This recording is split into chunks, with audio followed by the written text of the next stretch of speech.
معزز حاضرین اور محترم ناظرین و سامعین، السلام علیکم ورحمۃ اللہ وبرکاتہ۔ آج ہماری 6 روزہ تقاریر کی آخری کڑی ہے۔ آپ کو یاد ہوگا کہ سب سے پہلے خطاب میں ہم نے قرآن کا فلسفہ شہادت سمجھا۔ قرآن مجید میں یہ اصطلاح کس معنی میں آئی ہے، اور اس کے ساتھ ہی امت مسلمہ کا فرض منصبی، وَكَذَلِكَ جَعَلْنَاكُمْ أُمَّةً وَسَطًا لِتَكُونُوا شُهَدَاءَ عَلَى النَّاسِ وَيَكُونَ الرَّسُولُ عَلَيْكُمْ شَهِيدًا۔ تو اللہ کے دین کو بالفعل قائم کرنے کے لیے، تاکہ نوع انسانی پر ایک ابدی حجت قائم ہو جائے کہ اللہ کا دین قابل عمل ہے، اسے قائم کیا جا سکتا ہے، اور یہ بہترین سماجی نظام ہے، پولیٹیکو سوشو اکنامک سسٹم اس سے بہتر آج تک چشم فلک نے نہیں دیکھا۔ یہ حجت قائم کرنے کے لیے جن حضرات نے اپنی جانوں کا نذرانہ پیش کر دیا، گویا کہ وہ اللہ کے گواہ قرار پائے، ان کے لیے لفظ شہید استعمال کیا گیا۔ دوسرے لیکچر میں آپ کو یاد ہوگا کہ ہم نے یہ بات سمجھنے کی کوشش کی کہ جب اللہ کا دین جزیرہ نماء عرب میں قائم ہو گیا، اور گویا کہ ہم کہہ سکتے ہیں کہ انقلاب محمدی علی صاحب الصلاۃ والسلام کی تکمیل ہو گئی، تو جیسے کہ ہر انقلاب کے ساتھ ہوتا ہے، اس کے بعد کچھ کاؤنٹر ریولوشنری موومنٹ شروع ہوئی۔ چنانچہ سب سے پہلے اندرون ملک عرب جھوٹے نبی کھڑے ہو گئے، نبوت کے جھوٹے دعوے دار، اور بہت سے لوگوں نے حکومت کو زکوٰۃ ادا کرنے سے انکار کر دیا، اور یہ فتنہ اتنا بڑا تھا کہ واقعہ یہ ہے کہ اگر اسے کرش نہ کر دیا جاتا تو انقلاب محمدی علی صاحب الصلاۃ والسلام اسی وقت ناکام ہو جاتا۔ یہ حضرت ابوبکر صدیق رضی اللہ تعالیٰ عنہ کے فضائل کا سب سے درخشاں باب ہے کہ انہوں نے اپنے عزم اور ہمت اور استقلال اور اللہ پر اعتماد، اللہ پر توکل اور بھروسے کے ساتھ ان دونوں فتنوں کو آئرن ہینڈ کے ساتھ کرش کر دیا، اور سال سوا سال ہی میں ان دونوں کاؤنٹر ریولوشنری موومنٹس کو ختم کر کے اس کے بعد انہوں نے جلد ہی اس نظام کا گویا کہ انچارج حضرت عمر رضی اللہ تعالیٰ عنہ کو بنا دیا کہ جو خلیفہ ثانی ہے۔ پھر ہم نے دیکھا کہ حضرت عمر کے زمانے میں رضی اللہ تعالیٰ عنہ توسیع کا جو عمل ہے، توسیع انقلاب محمدی کا عمل بڑی تیز رفتاری کے ساتھ جاری ہوا، فتوحات کا سیلاب آیا، ایران پوری سلطنت تہس نہس ہو کر رہ گئی، اس کے پرچے اڑ گئے، سلطنت روما اپنے تمام شمالی افریقی مقبوضات سے محروم، مغربی ایشیا سے اسے بے دخل کر دیا گیا، صرف وہ یورپ کے اندر محدود ہو کر رہ گئی۔ اب ظاہر بات ہے کہ اس کے خلاف بھی تو پھر رد عمل ہونا تھا، کاؤنٹر ریولوشنری موومنٹس اٹھنی تھی۔ تو سب سے پہلے حضرت عمر رضی اللہ تعالیٰ عنہ کی خلافت اور اس کے چراغ کو بجھانے کے لیے ایران کی طرف سے رد عمل ظاہر ہوا۔ ہرمزان جو ایک بڑا ان کا جرنیل تھا، اس کی سازش اور ابو لولو فیروز کے ذریعے سے حضرت عمر رضی اللہ تعالیٰ عنہ کو شہید کر دیا گیا۔ سمجھا یہ گیا تھا کہ یہ ساری عمارت شاید اسی شخصیت کی بل پر کھڑی ہے، لہذا جب میدان سے حضرت عمر ہٹ جائیں گے تو یہ خلافت کی پوری عمارت جو ہے وہ زمین بوس ہو جائے گی۔ لیکن معلوم ہوا یہ عمارت محمد کی بنائی ہوئی تھی صلی اللہ علیہ وسلم۔ کھنڈر بتا رہے ہیں عمارت عظیم تھی، بڑی عظیم عمارت تھی جو حضور نے تعمیر کی تھی، لہذا حضرت عمر کی شہادت سے کوئی فرق واقع نہیں ہوا۔ حضرت عثمان رضی اللہ تعالیٰ عنہ آ گئے میدان میں، اور میں بتا چکا ہوں آپ کو کہ ان کے میں دور خلافت کے جو 12 سال ہیں، ان میں سے پہلے 10 سال بالکل حضرت عمر فاروق رضی اللہ تعالیٰ عنہ کی خلافت کے دور کی مثال ہے۔ اسی تیزی کے ساتھ انقلاب جو ہے آگے بڑھ رہا تھا، فتوحات کا دائرہ پھیل رہا تھا، اور اندرون ملک پورا امن، سکون، اطمینان اور چین تھا۔ لیکن ان کی دور خلافت کے آخری دنوں میں اب یہودیوں کی طرف سے رد عمل اور ایک کاؤنٹر ریولوشنری موومنٹ عبداللہ ابن سبا کے ذریعے سے، کہ جس نے اسلام کا لبادہ اوڑھا اور منافقت کے پردے کے ساتھ وہ عالم اسلام میں داخل ہوا، اور اس نے چونکہ دیکھ لیا کہ پرانی چفتنش ہے، پرانی چشمک ہے جو قریش کے 2 بڑے قبیلوں کے مابین یا 2 بڑے گھرانوں کے مابین چلی آ رہی تھی، بنو ہاشم، بنو امیہ۔ تو پہلے 2 خلفاء جو تھے وہ نہ بنو ہاشم سے تھے نہ بنو امیہ سے تھے۔ حضرت ابوبکر صدیق بنو تیم سے تھے، حضرت عمر بنی عدی میں سے تھے، لیکن حضرت عثمان اب بنو امیہ میں سے تھے۔ اس کو انہوں نے گویا کہ دکھتی رگ بنا کر پکڑا اور پروپیگنڈا شروع کیا کہ خلافت تو بنو ہاشم کا حق ہے، کیونکہ حضور ہاشمی تھے صلی اللہ علیہ وسلم، تو گویا کہ عثمان غاصب ہیں رضی اللہ تعالی عنہ، بلکہ ان سے دونوں پہلو جو تھے حضرت عمر اور حضرت ابو بکر وہ بھی غاصب ہیں۔ اس کے ساتھ ہی فتنے کی مختلف شکلیں انہوں نے شروع کی۔ یہ الفتنۃ الکبریٰ کہلاتا ہے ہماری تاریخ میں، عظیم ترین فتنہ، جس کے نتیجے میں حضرت عثمان رضی اللہ تعالیٰ عنہ شہید ہو گئے۔ اور ان کی شہادت کے بعد اگرچہ خلافت حضرت علی رضی اللہ تعالیٰ عنہ کے ہاتھ میں آئی، لیکن یہ کہ باہمی خانہ جنگی کا وہ سلسلہ شروع ہوا جو حضرت علی کے دور خلافت جو 5 سالوں پر مشتمل ہے، اس کے دوران مسلسل خانہ جنگی رہی۔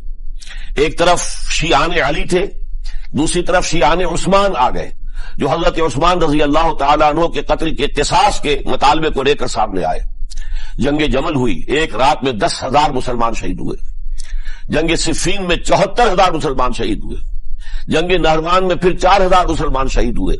یہ شہادتیں جو چل رہی تھی، یہ کس لیے چل رہی تھی کہ جو بھی عمارت خلافت کی قائم ہوئی تھی اب اسے قائم رکھا جائے، اغیار کی طرف سے جو سازشیں ہو رہی ہیں، جو حملے ہو رہے ہیں، اسے ختم کرنے کے لیے ان کا مقابلہ کیا جائے۔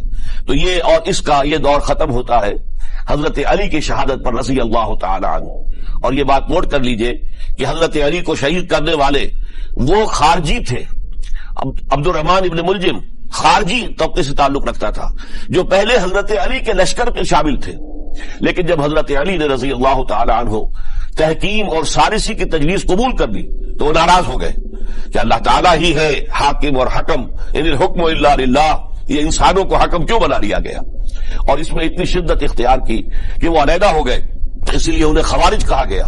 انہوں نے رائے یہ قائم کر دی جو مسلمان کبھی کوئی گناہ کبیرہ کا ارتکاب کرے گا وہ کافر قرار پائے گا، جب کافر ہوگا تو گویا کہ مرتد ہے تو واجب القتل، اس کا مال، اس کی عزت سب مباح ہے۔ یہ ہمارا سب سے پہلا گمراہ ترین فرقہ تھا۔ انہی میں سے 3 افراد نے بیٹھ کر اسکیم بنائی کہ یہ 3 افراد ایسے ہیں کہ جن کو اگر میدان سے ہٹا دیا جائے تو شاید مسلمانوں کی باہمی خانہ جنگی ختم ہو جائے اور مسلمان پھر کسی ایک خلیفہ پر راضی ہو جائے، اور یہ تینوں کافر ہیں، معاذ اللہ ثم معاذ اللہ۔ حضرت علی کافر ہیں، ان کو قتل کرنے کی ذمہ داری عبد الرحمن ابن ملجم نے لی۔ حضرت معاویہ قاتل ہیں، ان کے لیے کسی اور کو اسائن کیا گیا۔ عمرو بن العاص قاسم ہیں، ان کے لیے کسی اور کو اسائنمنٹ دی گئی۔ ہوا یہ کہ حضرت عمرو بن العاص وہ تو اس روز فجر کی نماز میں آئے نہیں، ان کی جگہ جو امام تھا وہ شہید کر دیا گیا۔ حضرت معاویہ رضی اللہ تعالی عنہ ان پر وار اوچھا پڑا، زخمی تو ہوئے لیکن یہ کہ پھر تندرست ہو گئے۔ حضرت علی رضی اللہ تعالی عنہ پر بہت کاری وار ہوا اور حضرت علی رضی اللہ تعالی عنہ کی شہادت سن 35 ہجری میں ہو گئی۔ یہ جو خلافت راشدہ کا اختتام یا تو سن 35 ہجری میں حضرت علی کی شہادت سے سمجھا جائے گا، یا میری ذاتی رائے ہے کہ نہیں، اس میں حضرت حسن کا دور خلافت بھی شامل ہونا چاہیے۔ حضرت حسن کو کسی نے نامزد نہیں کیا تھا، نہ انہوں نے اپنی امیدواری کے ساتھ اپنی طاقت کے بل پر خلافت حاصل کی تھی، بلکہ حضرت علی سے جب یہ کہا گیا تھا کہ کیا ہم آپ کے بیٹے حسن کے ہاتھ پر بیعت کر لیں، تو انہوں نے فرمایا تھا کہ میں نہ تمہیں روکتا ہوں نہ حکم دیتا ہوں، یہ تمہارا معاملہ ہے، تم جسے مناسب سمجھو اس کے ہاتھ پر بیعت کر لو۔ حضرت حسن رضی اللہ تعالیٰ عنہ نے جن کے ہاتھ پر جو بیعت ہوئی، تو اب معاملہ یہ ہو گیا کہ امیر معاویہ رضی اللہ تعالیٰ عنہ وہ ایک لشکر لے کر شام سے چلے۔ حضرت حسن 50,000 آدمیوں کے ساتھ ادھر سے نکلے، لیکن یہ ہے کہ انہیں محسوس ہو گیا تھا کہ میرے ساتھیوں میں ایسا فسادی عنصر بھی موجود ہے جو عبداللہ ابن سبا کے ساتھیوں میں سے، کہ وہ کسی اچھے کام کو پسند نہیں کرتا، لہذا انہوں نے پھر صلح کی پیشکش کی۔ حضرت معاویہ کو پیغام بھیجا کہ میں مصالحت چاہتا ہوں، بتائیے شرائط کیا ہیں۔ حضرت معاویہ نے بلینک پیپر بھیج دیا، سادہ کاغذ، کہ آپ جو شرائط چاہیں اس پر لکھ دیں، وہ مجھے قبول ہوں گے۔ حضرت حسن نے رضی اللہ تعالیٰ عنہ شرائط لکھ دی، حضرت معاویہ نے قبول کر لی، تو حضرت حسن دستبردار ہو گئے خلافت کے دعوے سے، اور اس کے بعد پھر حضرت امیر معاویہ کی خلافت کی بیعت کی گئی۔ اس سے پہلے انہوں نے خلافت کی بیعت نہیں لی تھی۔ یہ ہے سن 41 ہجری، اور اسے عام الجماع کہا جاتا ہے، یعنی یہ اختتام ہے مسلمانوں کی خانہ جنگی کے دور کا۔ پھر جمعیت ایک ہو گئی، پھر عالم اسلام متحد ہو گیا۔ اب پورا کا پورا عالم اسلام حضرت امیر معاویہ کی زیر خلافت تھا۔ اور حضرت امیر معاویہ کون ہے؟ وہ خود ایک صحابی رسول ہے، جلیل القدر صحابی رسول ہیں، اور آپ کو میں نے کل بھی بتایا تھا کہ حضرت معاویہ رضی اللہ تعالیٰ عنہ کی ایک ہمشیرہ ام حبیبہ رضی اللہ تعالیٰ عنہ حضور کے ازواج مطہرات میں سے ہیں، تو حضور کے گویا کے برادر نسبتی ہوئے۔ جو چند لوگ جو وحی کے لکھنے پر جو کاتبین وحی جو حضور نے مقرر کیے تھے، ان میں سے ایک حضرت معاویہ بھی ہے۔ پھر حضرت معاویہ کے لیے حضور کی دعا ہمیں ملتی ہے، اللہم اجعلہ ہادیا مہدیا، اے اللہ اسے ہادی ہدایت دینے والا بنا دے اور مہدی بنا دے جو ہدایت یافتہ ہو۔ تو یہ ان کی شان ہے۔ اور پھر یہ کہ ان کے زمانے میں جب عالم اسلام متحد ہو گیا، داخلی خلفشار ختم ہو گیا، تو فتوحات کا سلسلہ بھی دوبارہ جاری ہو گیا۔ حضرت علی رضی اللہ تعالیٰ عنہ کے 5 سالہ دور خلافت میں کوئی توسیع نہیں ہو سکی تھی دارالاسلام کی، کوئی مزید علاقے جو ہے سلطنت اسلامی میں شامل نہیں کیے جا سکے تھے، اس لیے کہ سارا معاملہ تو داخلی خلفشار کا تھا۔ وہ جو خانہ جنگی ہو رہی تھی، ایک دوسرے کی تیروں اور تلواروں اور نیزوں سے 1 لاکھ کے قریب مسلمان ختم ہو گئے تھے، تو اندر سے گویا کہ موشن ٹوٹ گیا اس سیلاب کا۔ تو سیلاب پھر دوبارہ جب امت جمع ہو گئی عام الجماع کے بعد، تو حضرت معاویہ رضی اللہ تعالیٰ عنہ ان کا دور خلافت اب 20 برس ہے، اندازہ کیجیے یہ پورے 20 برس کوئی اندرونی خلفشار نہیں ہوا، کوئی جھگڑا نہیں ہوا، کوئی فساد نہیں ہوا، بلکہ جو فتوحات کا دائرہ تھا شروع ہو گیا۔ بکرار اور سندھ کے علاقے فتح ہوئے، کابل اور یہ افغانستان کا علاقہ فتح ہوا، ترکستان کے علاقوں کے اندر پیش قدمی ہوئی۔ ادھر یہ کہ قیصر سلطنت روما کا اس کے مرکزی شہر قسطنطنیہ پر حملہ کیا گیا، جس کے لیے کہ حضور کی حدیث موجود تھی پیشن گوئی کے طور پر، اول جیش یغزو مدینۃ القیصر مغفورون لہم، حضور نے فرمایا تھا کہ جو پہلا لشکر قیصر کے شہر پر حملہ کرے گا تو وہ سب کے سب وہ مغفرت پا جائیں گے، اللہ تعالیٰ ان کی مغفرت فرما دے گا۔ اگرچہ کامیابی نہیں ہوئی، لیکن اس پیشن گوئی کی وجہ سے آپ کو معلوم ہے کہ حضرت ایوب رضی اللہ تعالی عنہ ان کو بھی اس پیشن گوئی کی وجہ سے، حالانکہ 90 برس سے اوپر عمر تھی، لیکن وہ بھی کہا انہوں نے کہ میں بھی اس میں جانا چاہتا ہوں، چنانچہ اس لشکر میں گئے، وہی فوت ہوئے۔ بہرحال یہ سارے کارنامے اپنی جگہ پر، امن و امان اپنی جگہ پر، اس کے باوجود اہل سنت والجماعت حضرت معاویہ کے دور خلافت کو خلافت راشدہ میں شامل نہیں سمجھتے۔ اس کی وجہ کیا ہے؟ خلافت راشدہ کی شرط اولین قرآن مجید کے حکم کے مطابق امرہم شورا بینہم، مسلمانوں کے باہمی معاملات باہمی مشورے سے طے پاتے ہیں۔ حضرت ابوبکر صدیق رضی اللہ تعالیٰ عنہ سقیفہ بنی سعدہ کے اندر مشورے کے بعد ان کو منتخب کیا گیا، ان کے ہاتھ پر بیعت ہوئی۔ حضرت عمر رضی اللہ تعالیٰ عنہ کو حضرت ابوبکر نے مسلمانوں سے مشورہ کر کے پھر نامزد کیا۔ حضرت عثمان کے لیے حضرت عمر رضی اللہ تعالیٰ عنہ نے اپنے جانشین کے لیے 6 افراد پر مشتمل کمیٹی بنا دی، جو بڑے سے بڑے جو اصحاب جو جن کے بارے میں کہا گیا ہے کہ جن کو دنیا ہی میں بشارت دے دی گئی تھی، جو عشرہ مبشرہ میں سے جو باقی تھے، ان کے اوپر مشتمل کمیٹی بنا دی کہ آپ لوگ طے کر لیں اور اپنے سے کسی ایک پر جمع ہو جائیں۔ اس اعتبار سے حضرت علی کے ہاتھ پر بھی جو بیعت ہوئی ہے تو وہ اہل مدینہ کے دباؤ پر ہوئی ہے، ان کے مطالبے پر ہوئی ہے۔ حضرت علی خود جو ہے وہ خلافت کے مدعی نہیں تھے، بلکہ انکار کرتے رہے، چونکہ فتنے کا دور تھا، حضرت عثمان شہید ہوئے تھے، مسلمانوں کے دل زخمی تھے۔ اس حالت میں وہ سمجھتے تھے کہ اگر میں یہ خلافت جو ہے اپنے ہاتھ میں لے لوں گا تو ہو سکتا ہے کہ اس کا حق ادا نہ کر سکوں، لیکن یہ کہ جب انہوں نے دیکھا کوئی اور بھی تیار نہیں، طلحہ بھی تیار نہیں، زبیر بھی تیار نہیں، تو آخر مسلمانوں کو بغیر امارت کے چھوڑا تو نہیں جا سکتا، تو حضرت علی نے وہ قبول کر لی۔ حضرت حسن کے بارے میں بتا چکا ہوں کہ ان کے بارے میں لوگوں نے کہا تو حضرت علی نے فرمایا میں نہ حکم دیتا ہوں نہ روکتا ہوں۔ لیکن حضرت امیر معاویہ رضی اللہ تعالیٰ عنہ صحابی بھی ہے، حضور کے قرابت دار بھی ہے، کاتبین وحی میں سے بھی ہے، پھر ان کا دور حکومت امن، سکون، اطمینان ہر طرح سے جو ہے 20 برس تک کوئی داخلی خلفشار نہیں ہوا، کوئی فساد نہیں ہوا، کوئی باہمی جنگ و جدل نہیں ہوا، بلکہ فتوحات کا دائرہ آگے بڑھا۔ اس کے باوجود چونکہ انہوں نے طاقت سے خلافت حاصل کی، لہذا ان کے دور خلافت کو ہم خلافت راشدہ میں تسلیم نہیں کرتے، حالانکہ وہ خود راشد ہیں، اس لیے کہ تمام صحابہ کرام کے بارے میں سورہ حجرات میں فرمایا وَلَكِنَّ اللَّهَ حَبَّبَ إِلَيْكُمُ الْإِيمَانَ وَزَيَّنَهُ فِي قُلُوبِكُمْ وَكَرَّهَ إِلَيْكُمُ الْكُفْرَ وَالْفُسُوقَ وَالْعِصْيَانَ أُولَٰئِكَ هُمُ الرَّاشِدُونَ۔ تمام صحابہ کرام کی شان یہ ہے کہ اللہ تعالیٰ نے ان کے دلوں میں ایمان کو کھبو دیا ہے، ایمان ان کے دلوں میں رچ گیا ہے، بس گیا ہے، جم گیا ہے، اور کفر سے فسق سے انہیں تبھی نفرت ہو گئی ہے، اور یہ سب کے سب راشدون ہیں، تو تمام صحابہ راشدون ہیں۔ اس اعتبار سے خود حضرت امیر معاویہ بھی راشدون میں شامل ہے، لیکن خلفائے راشدین میں شامل نہیں ہے۔ خلفائے راشدین عام طور پر تو ہم کہتے ہیں حضرت ابوبکر، حضرت عمر، حضرت عثمان، حضرت علی۔ میں نے اپنی ذاتی رائے، حقیر سی رائے عرض کی ہے، اس میں حضرت حسن کا دور بھی شامل ہونا چاہیے 6 مہینے کا۔ تب وہ 30 برس پورے ہوتے، جو حدیث میں آیا ہے کہ خلافت جو ہے وہ 30 برس رہے گی، اس کے بعد ملوکیت شروع ہو جائے گی۔ تو ملوکیت کا پہلا قدم یہ تھا کہ حضرت معاویہ نے طاقت سے بزور خلافت حاصل کی، اس لیے ان کو خلیفہ راشد ہم نہیں کہتے۔ البتہ یہ ضرور ہے کہ ان کا دور بہت پرسکون دور تھا۔ البتہ جب 10 برس گزر گئے حضرت معاویہ کے دور حکومت کو، اب میں یہاں لفظ خلافت کی بجائے دور حکومت استعمال کر رہا ہوں کیونکہ خلافت راشدہ سے ذرا اس کا فرق واضح ہوتا ہے۔ تو اس وقت ایک اور صحابی، جلیل القدر صحابی مغیرہ ابن شعبہ رضی اللہ تعالیٰ عنہ، وہ حضرت معاویہ کے پاس آئے اور انہوں نے یہ کہا کہ دیکھیے اگر آپ نے اپنے بعد اپنا جانشین نامزد نہ کیا تو ہو سکتا ہے پھر فسادات پیدا ہو جائے، پھر مختلف لوگ خلافت کا دعویٰ لے کر کھڑے ہو جائیں، پھر خانہ جنگی ہو جائے۔ 5 برس کی خانہ جنگی میں 1 لاکھ سے زیادہ مسلمان شہید ہو چکے ہیں، قتل ہو چکے ہیں، ہلاک ہو چکے ہیں۔ اب دوبارہ وہی دور نہ آ جائے، لہذا آپ اپنا جانشین نامزد کر دیجئے۔ امیر معاویہ ریلیکٹنٹ تھے لیکن انہوں نے دلائل دیے، دلائل مضبوط تھے۔ انہوں نے کہا کہ اب کبار صحابہ دنیا سے رخصت ہو چکے، وہ جماعت کہ جن کی تربیت اور تزکیہ، جن کی تعلیم حضور نے خود کی تھی اور ان کو اندر سے پاک کر دیا تھا، ان کی نیتیں بالکل پاک ہو چکی تھی، کوئی نفسانیت ان میں نہیں رہی تھی، وہ جماعت تو اکثر و بیشتر اب ختم ہو چکی، فوت پا چکے، وفات ہو چکی۔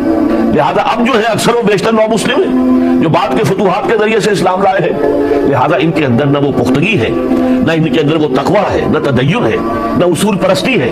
اسلام کی پوری تعلیمات جو ہے وہ ان کے وجود کے اندر، ان کے شعور کے اندر گہری اتری ہوئی نہیں ہے، لہذا اب صورتحال وہ نہیں رہ سکے گی جو حضرت ابو بکر یا حضرت عمر یا حضرت عثمان یا حضرت علی کے زمانے میں تھی، لہذا آپ نامزد کیجیے۔ یہ بھی بتا دوں کہ مغیرہ ابن شعبہ کون تھے رضی اللہ تعالیٰ عنہ۔ نمبر 1 یہ ہے کہ اصحاب شجرہ میں شامل ہیں، جن 1400 یا 1800 افراد نے حضور سے بیعت کی تھی صلح حدیبیہ سے متصل قبل، اس درخت کے نیچے بیٹھ کر جس کے بارے میں سورہ فتح میں فرمایا گیا کہ لقد رضی اللہ عن المؤمنین اذ یبایعونک تحت الشجرہ، اللہ ان تمام اہل ایمان سے راضی ہو گیا جو ہے نبی صلی اللہ علیہ وسلم آپ کے دست مبارک پر بیعت کر رہے تھے اس درخت کے نیچے، ان میں سے موجود، ان میں یہ مغیرہ ابن شعبہ ہے۔ پھر مغیرہ ابن شعبہ وہ ہے کہ حضرت علی اور امیر معاویہ ان کے درمیان جو خانہ جنگی ہوئی اس میں ہمیشہ حضرت علی کے ساتھ رہے، حضرت علی کے ہی وہ سپورٹر تھے، ان کے ساتھ تھے۔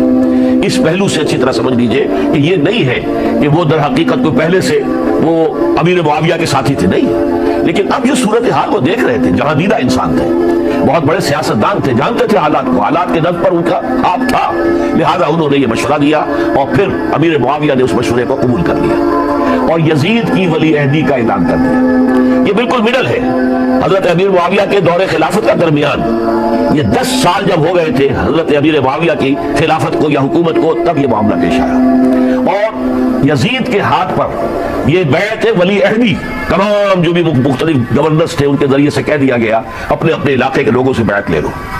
یہ بیعت عام طور پر لوگوں نے کر لی، البتہ 5 شخصیتیں جو بہت نمایاں تھیں انہوں نے اس بیعت سے انکار کیا۔ ان میں کون تھے ذرا نوٹ کیجئے۔ حضرت ابو بکر فوت ہو چکے، ان کے بیٹے عبد الرحمن ابن ابی بکر۔ حضرت عمر فوت ہو چکے، ان کے بیٹے عبداللہ ابن عمر۔ حضرت زبیر فوت ہو چکے، ان کے بیٹے عبداللہ ابن زبیر۔ حضرت عباس فوت ہو چکے، ان کے بیٹے عبداللہ ابن عباس۔ حضرت علی شہید ہو چکے، ان کے بیٹے حسین ابن علی رضی اللہ تعالی عنہ اجمعین۔ یہ 5 جو امت کے بہت بڑے 5 افراد کے گویا کے وہ چشم و چراغ تھے ان گھرانوں کے، انہوں نے انکار کیا، اور ان میں خاص طور پر عبد الرحمن ابن ابی بکر نے یہ جملہ کہا کہ تم چاہتے ہو کہ قیصر و کسریٰ کی سنت پر عمل کرو کہ باپ کے بعد بیٹا حاکم بن جائے، یعنی ایک قدم تو خلافت کا نظام پہلے ہی نیچے اتر چکا۔ مشاورت سے تو حضرت امیر معاویہ کا بھی جو نسب ہوا ہے وہ مشاورت سے نہیں ہوا۔ ایک درجے میں وہ جو اللہ تعالیٰ کے رسول نے عمارت بنائی تھی شاندار، اس خلافت کا جو سیاسی نظام تھا اس میں ایک تو کڑی آ چکی زوال کی کہ ایک شخص نے طاقت کے ذریعے سے خلافت حاصل کر لی، اب اس کی اگلی کڑی لانا چاہتے ہو کہ قیصر و کسریٰ کے طریقے سے خاندان کے اندر، ایک قبیلے کے اندر یہ خلافت جو ہے یا حکومت جو ہے نسل بعد نسل، باپ کے بعد بیٹا اور بیٹے کے بعد پوتا، اس کو ہم کبھی گوارا نہیں کریں۔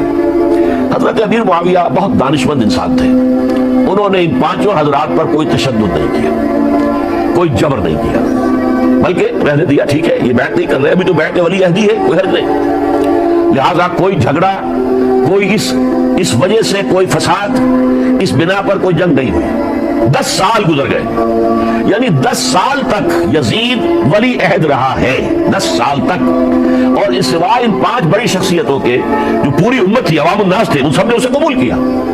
یہ صورتحال اب جب پیدا ہوئی جب حضرت امیر معاویہ کا انتقال ہو گیا، یہ سن 60 ہجری ہے۔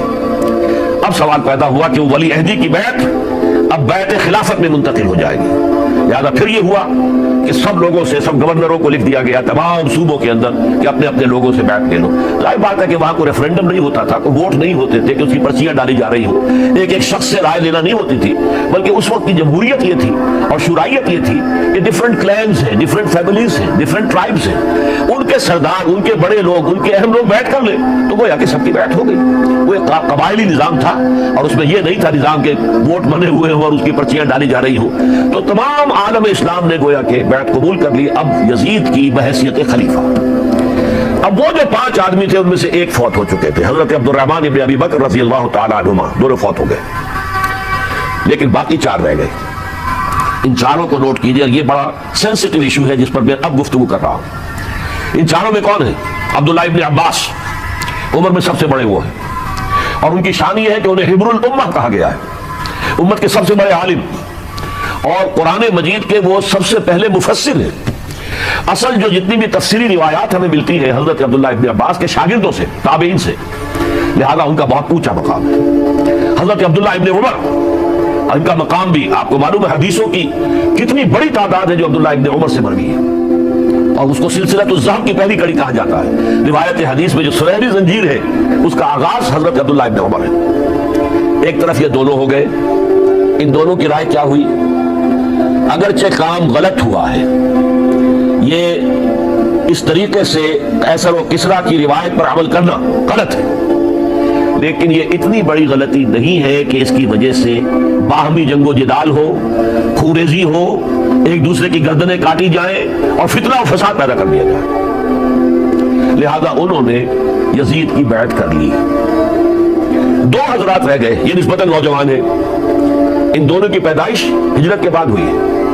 ہجرت کے بعد پہلا بچہ جو مہاجرین میں پیدا ہوا ہے وہ عبداللہ ابن زبیر ہے، بلکہ کچھ عرصے تک مہاجرین میں جب کوئی پیدائش نہیں ہوئی تو وہ مکے مدینہ کے منافقین نے کہنا شروع کر دیا تھا کہ یہ یہاں کے کمزور ہو گئے، نامرد ہو گئے، ان کی اولاد اب چلے گی نہیں۔ تو عبداللہ ابن زبیر جب پیدا ہوئے، اور آپ کو معلوم ہونا چاہیے وہ حضرت ابوبکر صدیق کے نواسے ہیں، حضرت عائشہ صدیقہ کی ہمشیرہ حضرت اسماء کے بیٹے ہیں عبداللہ ابن زبیر، اور زبیر بہت شجاع، بہت ہی بہادر انسان تھے، تو عبداللہ ابن زبیر کے اندر بھی وہی کیفیات تھی۔ انہوں نے کہا نہیں، اس غلطی کو ہم برداشت نہیں کریں گے، خوردی ہوتی ہے تو ہو، لیکن ہم اسلامی نظام کو نیچے اترتا ہوا نہیں دیکھ سکتے۔ جیسے کبھی حضرت ابوبکر نے فرمایا تھا ایبدل الدین وانا حی، کیا دین میں ترمیم اور تنسیخ کر دی جائے گی، دین کو بدل دیا جائے گا، دین میں تحریف کر دی جائے گی، جبکہ میں ابھی زندہ ہوں، میں جیتے جی یہ نہیں ہونے دوں گا۔ حضرت عبداللہ ابن زبیر کی رائے ہوئی we have to challenge، ہم مقابلہ کریں گے، ہم اسے پیسیولی قبول نہیں کریں گے۔ انہوں نے بیعت سے انکار کیا اور مدینہ چھوڑ کر مکے جا کر حرم کے اندر پناہ گزین ہو گئے۔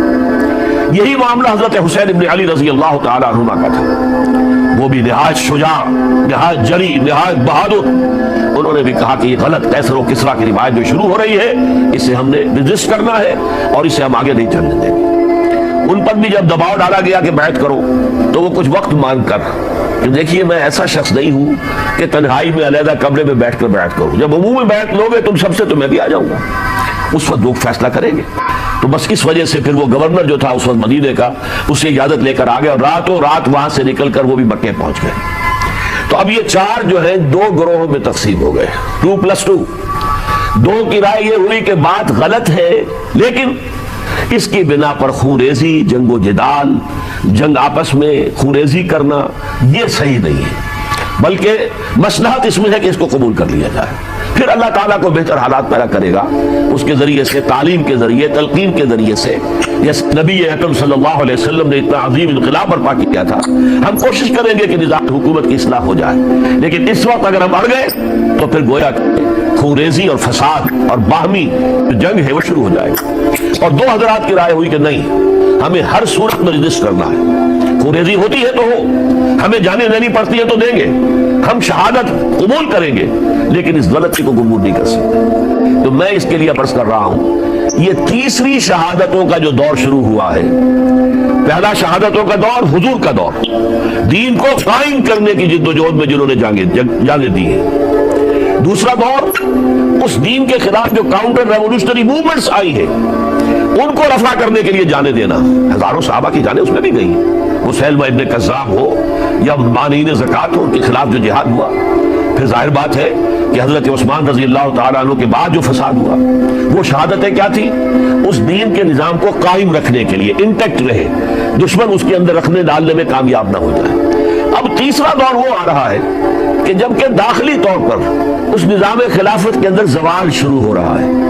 اس زوال کو روکنے کے لیے کہ وہ اپنی اصل جو خلافت کا نظام اللہ نے اور اس کے رسول نے دیا ہے اس کی بنیاد پر قائم رہے، لہذا ہم ریزسٹ کریں گے اس تبدیلی کو اور میدان میں آ کر مقابلہ کریں گے. یہ حضرت عبداللہ ابن زبیر رضی اللہ تعالی عنہما اور حسین ابن علی رضی اللہ تعالی عنہما، اب ان دونوں میں ایک اختلاف ہوا. حضرت عبداللہ ابن زبیر کی رائے یہ تھی کہ یہ مکہ ہے، یہ اللہ کا گھر ہے، یہ حرم ہے اور یہاں کے لوگ بہت سے برے اثرات سے ابھی تک بچے ہوئے ہیں، پاک ہیں، لہذا ہمیں یہاں رہنا چاہیے. اس کو مرکز بنا کر ظاہر بات ہے اسی مکے سے محمد الرسول اللہ صلی اللہ علیہ وسلم نے دعوت شروع کی تھی، وہیں سے وہ پھیل کر جو ہے ایک عظیم انقلاب کی شکل اس نے اختیار کی تھی، ایک عظیم مملکت جو ہے حضور چھوڑ کر گئے تھے. تو ہمیں مکے میں رہ کر ہی اپنی تحریک شروع کرنی چاہیے. لیکن ادھر حضرت علی کے پاس پیغام آ رہے تھے کوفے سے. کوفہ چونکہ حضرت حسین کے پاس پیغام آ رہے تھے کوفے سے، چونکہ کوفے کو حضرت علی نے دارالخلافہ بنا لیا تھا اور وہاں سمجھا جاتا تھا کہ حضرت علی کے ہمدرد اور حضرت شیعان علی جنہیں ہم کہیں ان کے ساتھی، ہم خیال یہ لوگ ہیں کثرت کے ساتھ. اور وہاں سے اب خطوط کا تانکا شروع ہو گیا، آپ یہاں آئیے، ہم بےتاب ہیں، آپ کا استقبال کریں گے، آپ کے ہاتھ پر بیعت کریں گے تاکہ یہ جو کیسر و کسریٰ کی سنت شروع ہو رہی ہے اس کو روکا جا سکے. وہ تانکا بنا ہوا ہے خطوط کا. تو حضرت حسین رضی اللہ تعالیٰ عنہ نے فیصلہ کر لیا کہ میں کوفے جاؤں گا. حضرت زبیر روکتے رہ گئے کہ نہیں، کوفیوں پر اعتماد نہ کیجئے، یہ زبانی کلامی ساتھ دیتے ہیں، جب ڈنڈا چلتا ہے تو پھر یہ ہٹ جاتے ہیں میدان سے، ان پر اعتماد نہ کریں آپ. لہٰذا یہی مکے میں رہیے اور ہم دونوں مل کر ایک بڑی طاقت بن جائیں گے. اور یہ مکہ جو ہے ہمارے لیے حصار ہے، یہ ہمارے لیے پناہ گاہ ہے، یہاں سے اس دعوت کا آغاز کیا جائے. اب یہ افسوس ہے اسے اللہ کی مشیت سمجھا جائے، اللہ کی مرضی ہے، جو کچھ ہوتا ہے وہ تو بے اذن رب ہوتا ہے. اللہ اپنی مصلحتوں سے ہم سے زیادہ واقف ہے، ہم تو نہیں سمجھ سکتے. حضرت حسین نے فیصلہ کیا اور ڈٹ گئے اس فیصلے کو کہ میں کوفے جاؤں گا. اب یہ بھی بات قرآن مجید میں آیا ہے، حضور سے خطاب کر کے فرمایا گیا فَإِذَا عَزَمْتَ فَتَوَكَّلْ عَلَى اللَّهِ. جب ایک مرتبہ آپ ایک ارادہ کر لیں تو پھر اللہ پر توکل کیجئے. پھر یہ نہیں کہ کبھی آگے کبھی پیچھے جاؤں یا نہ جاؤں، یہ نہیں، یہ تردد یہ نہیں، بلکہ یہ کہ فیصلہ کر کے ڈٹ جائیے، اس لیے کہ جو بھی نتیجہ ہے وہ تو اللہ کے ہاتھ میں ہے. لہذا اللہ پر توکل کیجئے. فَإِذَا عَزَمْتَ فَتَوَكَّلْ عَلَى اللَّهِ. لہذا سب نے سمجھایا حضرت حسین کو کہ آپ کوفے نہ جائیں. سمجھانے والوں میں حضرت عمر بھی تھے رضی اللہ، حضرت عبداللہ ابن عمر بھی تھے رضی اللہ تعالیٰ عنہ. اگرچہ کوئی قرابت داری جو ہے قریبی نہیں تھی، لیکن بہرحال امت کی ایک شخصیت، عظیم شخصیت تھے. سمجھانے میں سب سے زیادہ زور صرف کیا ہے حضرت عبداللہ ابن عباس نے رضی اللہ تعالیٰ عنہما. اور حضرت عبداللہ ابن عباس کون ہے؟ ایک رشتے سے حضرت حسین کے چچا ہیں، ایک رشتے سے حضرت حسین کے نانا ہیں. کیوں؟ حضرت علی اور حضرت عبداللہ ابن عباس چچا زاد بھائی ہیں. عباس کے بیٹے ابو طالب کے بیٹے، عباس اور ابو طالب بھائی ہیں. تو یہ فرسٹ کزن تھے حضرت علی اور عبداللہ ابن عباس رضی اللہ تعالیٰ عنہ. لہذا انہوں نے جب کہا تو گویا کہ ایک چچا ایک بزرگ سمجھا رہا. اور دوسرے رشتے سے حضور نانا تھے حضرت حسین کے، اور حضور بھی کزن تھے حضرت عبداللہ ابن عباس کے، چچا زاد بھائی. اس حوالے سے سمجھ لیجئے کہ حضور کے کزن نانا کے درجے میں آ گئے. تو یہ دو رشتے تھے حضرت عبداللہ ابن عباس کے، اور انہوں نے بڑی الہاء داری کے ساتھ، بڑی اپنے مقام سے نیچے اتر کر خوشامد کی ہے. حسین خدا کے لیے بعد آ جا، حسین خدا کے لیے بعد آ جا. حسین اگر جانا ہی ہے تو اپنے بال بچوں کو لے کر نہ جاؤ. جس طریقے سے تمہارے باپ حضرت علی رضی اللہ تعالیٰ عنہ کو کوفہ کے اندر ذبح کر دیا گیا، کہیں ایسا نہ ہو کہ تمہیں بھی تمہارے بال بچوں کے سامنے ذبح کر دیا جائے، باس آ جاؤ۔ لیکن حضرت حسین اب اللہ کی طرف سے ان کے دل میں ایک ارادہ پختہ ہو چکا تھا، اور انہوں نے حضرت مسلم بن عقیل کو بھیجا تھا کہ جاؤ میری طرف سے کوفے والوں سے بیعت لے اور پھر مجھے اطلاع دو۔ وہ گئے، وہاں 12,000 افراد نے بیعت کر لی۔ اب ان کا خط آ گیا کہ یہاں تو فضا بالکل ہموار ہے، اتنے لوگوں نے بیعت کی ہے، باقی بھی جیسے ہی آپ سامنے آ جائیں گے سب بیعت کر لیں گے، لہذا یہاں پر وہ ریزسٹنس کے لیے گویا کہ ہمارے پاس طاقت اس کوفے کے اندر بہت مضبوط طاقت ہوگی کہ ہم یزید کی حکومت کے خلاف ریزسٹ کر سکیں۔ اس کے بعد ہوا کیا؟ یزید نے عبید اللہ ابن زیاد کو گورنر بنا کر بھیج دیا۔ یہ شخص تھا بہت ڈنڈا چلانے والا، اس نے سختیاں شروع کی تو بہت سے لوگ اس بیعت سے تائب ہو گئے، لیکن مسلم بن عقیل وہ میدان میں آئے اور ان کے ساتھ ہزاروں آدمی آ گئے جنہوں نے بیعت کی تھی، ابھی تک بیعت پر قائم تھے، اور انہوں نے گورنر کے گھر کا گھیراؤ کر لیا۔ گورنر کے ساتھ 30-40 آدمی تھے کل، وہ چھتوں پر چڑھ گئے، وہاں سے پتھراؤ کیا، اور وہاں سے جو 30-40 آدمی کوفے کے تھے ان سے کہا تم اپنے اپنے لوگوں کو کہو کہ چلے جائیں واپس یہاں سے۔ انہوں نے اوپر سے کہنا شروع کیا، ڈرایا، بہت خوفناک نتیجہ نکلے گا، اب عبید اللہ ابن زیاد تم سب کو ہلاک کر دے گا۔ ایک ایک کر کے بھیڑ چھٹتی چلی گئی اور صرف چند افراد رہ گئے، اور اس کے نتیجے میں حضرت مسلم بن عقیل شہید کر دیے، بلکہ ایک شخص حامی نے انہیں پناہ دی تھی کوفے میں، ان کو بھی قتل کر دیا گیا، شہید کر دیا گیا۔ اس پر یہ ہے کہ انہوں نے ایک شخص کے ذریعے سے پیغام دیا قتل کیے جانے سے پہلے کہ دیکھو میرا تو وقت آ گیا ہے، میں تو اب قتل ہو جاؤں گا، شہید کر دیا جاؤں گا، تو میرا پیغام حسین تک پہنچا دو رضی اللہ تعالیٰ عنہ کہ یہاں یہ بغاوت ہو گئی۔ لوگوں نے، کوفیوں نے، الکوفی لا یوفی، کوفی جو ہے وہ پورا نہیں کرتا اپنے عہد کو اور وفا کو، اس کا ایک ثبوت ہمیں مل گیا ہے، یہ سب کے سب منحرف ہو گئے بیعت سے، آپ جہاں تک آ گئے وہاں سے واپس چلے جائیے۔ جب حضرت حسین کے پاس یہ پیغام پہنچا اور انہوں نے ارادہ کیا کہ ٹھیک ہے یہ تو حالات بدل گئے، لہذا واپس چلنا چاہیے، شاید عبداللہ ابن زبیر کی رائے ہی صحیح ہے، ہمیں مکے ہی میں بیٹھ کر کام کرنا چاہیے۔ لیکن اب جو ہے عرب کا ایک خاص مزاج ہے، حضرت مسلم بن عقیل کے بیٹے آڑے آ گئے، اب ہم اپنے باپ کے خون کا قصاص لیے بغیر نہیں جائیں گے۔ اور حضرت حسین رضی اللہ تعالیٰ عنہ بامروت انسان، شریف النفس انسان، کیسے ممکن تھا غیرت مند غیور انسان وہ کیسے ان کی بات کو رد کر دیتا؟ لہذا اچھا چلو چلتے ہیں کوفے کی طرف، آگے بڑھتے چلے گئے، کربلا میں پہنچ گئے، جو کچھ وہاں ہوا ہے پھر آپ کو معلوم ہے۔ اس میں یہ بات ہے پہلے 1000 کا لشکر بھیجا تھا عبید اللہ ابن زیاد نے، اس پر حضرت حسین رضی اللہ تعالیٰ عنہ نے جو باتیں کہی وہ کچھ اثر انداز ہو گئے۔ ان کا افسر جو تھا حر بن یزید تمیمی، وہ بعد میں حضرت حسین کا حامی ہو گیا اور حضرت حسین کے ساتھ ہی اس کو بھی شہادت نصیب ہوئی۔ پھر دوسرے کو بھیجا عمرو بن سعد۔ عمرو بن سعد بھی ایک بڑی عظیم شخصیت کا بیٹا تھا، حضرت سعد ابن ابی وقاص جو فاتح ایران تھے اور جن کو غزوہ احد کے موقع پر حضور نے فرمایا تھا کہ اے سعد تیر چلاؤ، میرے ماں باپ تم پر قربان ہوں۔ جبکہ احد میں گھیراؤ کر لیا تھا حضور کا اور کفار قتل کرنے کے لیے ہجوم کر رہے تھے، اور کچھ حضرات تیر چلا چلا کے انہیں پھینک رہے تھے، دور جو ہے ہٹا رہے تھے، ان میں سے حضرت سعد ابن ابی وقاص بھی تھے۔ پھر وہ فاتح ایران تھے، اسی لیے گورنر بن گئے تھے ایران کے۔ سعد جو ہے ان کا بیٹے، یہ عمرو جو ہے یہ اب ایک بڑے صوبے کا گورنر بھی تھا، اس وقت 4000 آدمی دے کر بھیجا، وہ بھی نرمی کرتا رہا، اس نے کوئی تشدد نہیں کیا، اس کے اندر بہرحال اپنے عظیم باپ کے خون کا کچھ اثر تھا۔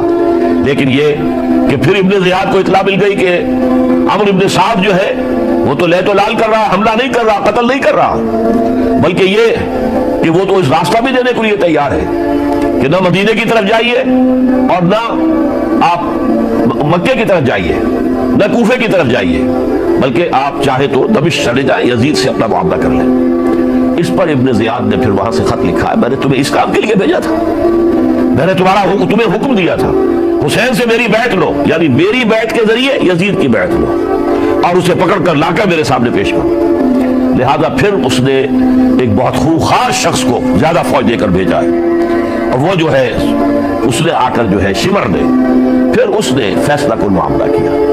حضرت حسین رضی اللہ تعالیٰ عنہ نے ان دنوں میں جو وہاں گزرے جتنے بھی کوفی آئے ہوئے تھے نا، اکثر و بیشتر تو کوفے کے لوگ تھے، ان سے کہا کہ میں خود نہیں آیا، تم نے مجھے بلایا تھا، اے فلاں ابن فلاں کیا تم نے مجھے خط نہیں لکھا تھا کہ آؤ؟ اے فلاں ابن فلاں کیا تم نے مجھے پیغام نہیں بھیجا تھا کہ یہاں تشریف لائیے؟ اور دیکھو میرے پاس تمہارے خطوط موجود، وہ ایک تھیلا جس میں کہ خطوط ہے وہ بھی لا کے میدان میں رکھ دیا۔ یہ حضرت حسین رضی اللہ تعالیٰ عنہ کی شرافت اور اپنی صاف دلی، کوئی اس کے اندر عیاری نہیں تھی ان کے اندر، معاذ اللہ ثم معاذ اللہ، لیکن یہ کہ اس کا نتیجہ اچھا نہیں نکلا۔ نتیجہ کیا نکلا؟ اب انہیں پتا چل گیا کوفیوں کو، اگر اب حسین زندہ دمشق پہنچ گئے یزید کے پاس تو یہ ہم سب کا بھاڑا پھوڑ دیں گے، ہماری شامت آ جائے گی، لہذا اب تو کسی صورت انہیں زندہ نہیں رہنے دیں۔ ایک بڑا اہم واقعہ نوٹ کر لیجیے اس کو، اس لیے کہ حضرت حسین نے ایک ایک کا نام لے کر، اے فلاں ابن فلاں، اے فلاں ابن فلاں، اے فلاں ابن فلاں، کیا تم نے خط نہیں لکھا تھا؟ کیا تمہارا پیغام نہیں تھا؟ اب انہوں نے دیکھا کہ یہ بھانڈا اگر یزید کے ہاں جا کر پھوڑ دیا گیا تو پھر ہماری خیر نہیں ہوگی۔ یہی وجہ ہے حضرت حسین کو شہید کرنے کے بعد، یہ نوٹ کر لیجئے، 72 آدمی تھے کل، جس کو کہہ لے لشکر حضرت حسین کا رضی اللہ تعالیٰ، ان میں سے 20 خاندان بنی ہاشم کے چشم و چراغ تھے۔ وہ بڑی بہادری سے لڑے ہیں، بڑی بہادری سے لڑے، ایک ایک نے لڑ کر جان دی ہے، بہت سو کو مارا ہے۔ یقاتلون فی سبیل اللہ فیقتلون ویقتلون، قتل کر بھی رہے تھے، قتل ہو بھی رہے تھے، ایک ایک کر کے قتل ہو رہے تھے، شہید ہو رہے تھے۔ 20 جو ہے خاندان بنی ہاشم میں سے شہید ہوئے ہیں۔ حضرت حسین رضی اللہ تعالیٰ عنہ کا ایک بہت ہی انفنٹ چھوٹا بچہ وہ بھی شہید ہوا ہے۔ باقی سب مرد، تمام مرد، سوائے ایک حضرت حسین کے بیٹے حضرت علی بن حسین زین العابدین کے نائب بعد میں، وہ بیمار تھے، وہ جنگ میں حصہ نہیں لے سکتے تھے، وہ بچ گئے صرف۔ اچھا حضرت حسین شہید ہو گئے، یہ ہے 10 محرم الحرام سن 61 ہجری۔ کیا مطلب ہے؟ حضور کے انتقال کے ٹھیک 50 برس بعد، سن 11 ہجری میں حضور کا انتقال، اور سن 61 ہجری میں حضور کے نواسے، اور جن کے بارے میں حضور نے فرمایا سیدہ شباب اہل الجنہ، حضرت حسین شہید کر دیے گئے۔ اور اس کے بعد اس لشکر نے خیموں کو آگ لگا دی۔ یہاں نکتہ سمجھ لیجیے، آگ کیوں لگائی؟ انہیں معلوم تھا ہمارے خلاف ڈاکومنٹری پروف موجود ہے وہاں پر، وہ ہمارے خطوط کے تھیلے وہاں موجود ہیں، اگر وہ باقی رہ گئے تو ہماری شامت آ جائے گی، ہمیں کون بچائے گا؟ ورنہ ظاہر بات ہے کہ اگر تو دشمنی کے انداز میں بات ہوتی تو خواتین کی بھی بے حرمتی کی گئی ہوتی، لیکن نہیں، کسی نے، ظاہر بات ہے کہ خانوادہ نبوت کہ کسی خاتون کی بے حرمتی نہیں کی، قطعاً نہیں کی، قطعاً نہیں کی، قطعاً نہیں کی، لیکن خیمے جلانا ان کی ضرورت تھی تاکہ وہ ریکارڈ جو ہے ان کا وہ تلف ہو جائے، سارے خطوط جو ہے وہ جل جائیں تاکہ ان کے خلاف ثبوت باقی نہ رہے۔ یہ عظیم سانحہ کربلا ہے۔ اب چونکہ یہ ہماری تاریخ کے ان واقعات میں سے ہے جس پر بہت کچھ اختلافات ہیں، مختلف گروہوں کی تعبیرات بہت مختلف ہیں۔ ایک طرف اہل تشیع کا اپنا بیان ہے، دوسری طرف اہل سنت کا ایک اجماعی بیان ہے، تیسری طرف کچھ ایسے لوگ پیدا ہو گئے جو حضرت حسین رضی اللہ تعالیٰ عنہ پر الزام لگا رہے ہیں اہل سنت میں سے کہ وہ تو حکومت کے طالب تھے، وہ اقتدار کے خواہش مند تھے، واجب القتل تھے۔ معاذ اللہ ثم معاذ اللہ ثم معاذ اللہ۔ حضرت حسین اگرچہ صغار صحابہ میں سے تھے، یعنی حضور کی حیات طیبہ میں ابھی چھوٹے بچے تھے، لیکن ان کا شمار صحابہ میں ہے، اور پھر یہ وہ شخص ہے جو حضور کی گود میں کھیلا ہے، یہ وہ ہے جو حضور کے شانوں کے اوپر جس نے سواری کی ہے۔ علامہ اقبال نے جیسے حضرت اسماعیل کے لیے کہا ہے کہ وہ فیضان نظر تھا یا کہ مکتب کی کرامت تھی، سکھائے کس نے اسماعیل کو آداب فرزندی۔ ظاہر بات ہے حضرت اسماعیل کسی اسکول اور مدرسے دارالعلوم میں پڑھے نہیں تھے کہ وہاں پتہ چلتا کہ والد کا حق کیا ہے۔ یہ فیضان نصر تھا، ابراہیم کی نگاہ کا یہ فیضان تھا کہ بیٹے کے اندر وہ جذبہ پیدا ہوا کہ یا ابت افعل ما تؤمر، ابا جان جو خواب آپ دیکھ رہے ہیں اور جو حکم آپ کو اس خواب کے ذریعے مل رہا آپ کر گزریے، ستجدنی انشاءاللہ من الصابرین۔ تو اسماعیل کا معاملہ اگر یہ تھا فیضان نظر سے، تو حضرت اسماعیل تو حضرت ابراہیم کے پاس زیادہ رہے بھی نہیں، وہ تو مکے میں رہے۔ حضرت عثمان جو حضرت ابراہیم تو شام میں رہتے تھے، کبھی کبھی آ جاتے تھے، بس اس سے زیادہ معاملہ نہیں تھا۔ وہ فیضان نظر حضرت اسماعیل کو تھا، تو تو حضور صلی اللہ علیہ وسلم کا فیضان نظر کتنا ہوگا اس کا آپ اندازہ کیجئے۔ یہ کوئی جنگ اقتدار نہیں تھی، معاذ اللہ ثم معاذ اللہ ثم معاذ اللہ، بلکہ انہوں نے اپنا ایک فرض منصبی سمجھا ہے کہ میرے نانا کا لایا ہوا نظام اور اس کے اصول اب ٹوٹ رہے ہیں۔ جیسے حضرت ابو بکر کا قول میں نے آج بھی آپ کو سنایا، ایبدل الدین وانا حی، کیا دین میں ترمیم اور تنسیخ کی جائے گی؟ دین کی باتوں کو بدل دیا جائے گا جبکہ میں ابھی زندہ ہوں؟ اسی طریقے سے گویا کہ زبان حال سے حضرت حسین اور عبداللہ ابن زبیر رضی اللہ تعالی عنہم ان دونوں نے یہ فیصلہ کیا کہ ہم روکیں گے اس کو۔ آپ اختلاف کر سکتے ہیں کہ حضرت حسین کی رائے صحیح تھی یا حضرت عبداللہ ابن عباس کی رائے صحیح تھی، یہ کہہ سکتے ہیں آپ، لیکن کسی کی نیت پر حملہ نہیں کر سکتے۔ اسی طریقے سے بعض لوگ جو ہے حضرت عبداللہ ابن عباس، عبداللہ ابن عمر، ان کی نیتوں پر حملہ کرتے ہیں۔ ان کو تو یزید نے دولت سے خرید لیا تھا، معاذ اللہ ثم معاذ اللہ ثم معاذ اللہ۔ یہ دونوں جلیل القدر صحابہ ہیں، یہ تو صغار صحابہ میں سے نہیں ہے، یہ جوان تھے پورے حضور کے زمانے میں، جنگوں میں حصہ لیا ہے۔ حضرت عبداللہ ابن عمر نے، عبداللہ ابن عباس نے رضی اللہ تعالیٰ عنہما، انہیں کوئی رقم نہیں خرید سکتی تھی، کوئی دولت نہیں خرید سکتی تھی۔ جو رائے انہوں نے قائم کی دیانتاً قائم کی۔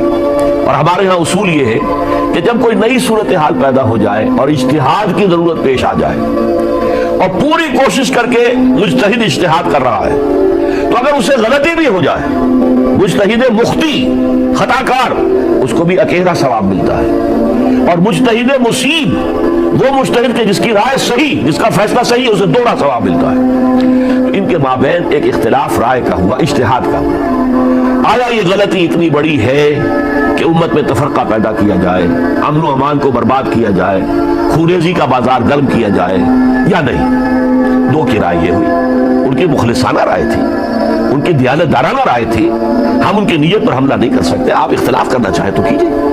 اسی طرح حضرت عبداللہ ابن زبیر اور حضرت حسین ابن علی رضی اللہ تعالیٰ عنہ، ظاہر بات ہے کہ ان کا بھی ایک اجتہادی رائے تھی کہ نہیں، یہ دین کے نظام کے اندر بہت بڑا رکھنا پڑ رہا ہے، یہ تو اب قیصر و کسریٰ کی سنت شروع ہو رہی ہے، یہ اسلام کے دین کے اوپر طریقہ نہیں، عمل نہیں ہو رہا ہے، تو ہم اسے اپنی جانوں کا نذرانہ دے کر بھی اسے روکیں گے، روکنے کی کوشش کریں گے، رکے نہ رکے ہم اپنی جانیں دے دیں گے۔ یہ بھی دیانت دارانہ رائے تھی، مخلصانہ رائے تھی، ان کی نیت پر کوئی حملہ کم سے کم اہل سنت والجماعت میں سے کسی شخص کو حق نہیں ہے۔ اس لیے کہ اہل سنت والجماعت کا کہنا یہ ہے، الصحابۃ کلھم عدول، صحابہ جتنے بھی ہیں وہ سب کے سب عدول ہیں، ان میں بدنیتی نہیں آ سکتی، خطا ہو سکتی ہے۔ اہل سنت کے نزدیک معصومیت خاصہ نبوت ہے، نبوت ختم ہو گئی محمد رسول اللہ صلی اللہ علیہ وسلم پر، آپ کے بعد معصوم کوئی نہیں، ابو بکر بھی معصوم نہیں، عمر بھی معصوم نہیں، عثمان بھی معصوم نہیں، علی بھی معصوم نہیں رضی اللہ تعالیٰ عنہ اجمعین، تو معصوم کون ہوگا؟ عبداللہ ابن عباس بھی معصوم نہیں، عبداللہ ابن زبیر بھی جو ہے معصوم نہیں، حسین ابن علی بھی معصوم نہیں، اسی طریقے سے عبداللہ ابن عمر، عبداللہ ابن زبیر، کوئی معصوم نہیں۔ انہوں نے اپنی رائے قائم کی ہے، اس پر عمل کیا ہے دیانت دارانہ سنسیریٹی کے ساتھ، اور ان کے لیے اللہ تعالیٰ کے ہاں ہر طرح کا اجر و ثواب ہے، سب کے لیے۔ حضرت عبداللہ ابن زبیر کی رائے اس اعتبار سے بہتر ثابت ہوئی، انہوں نے مکے میں پھر حکومت قائم کی،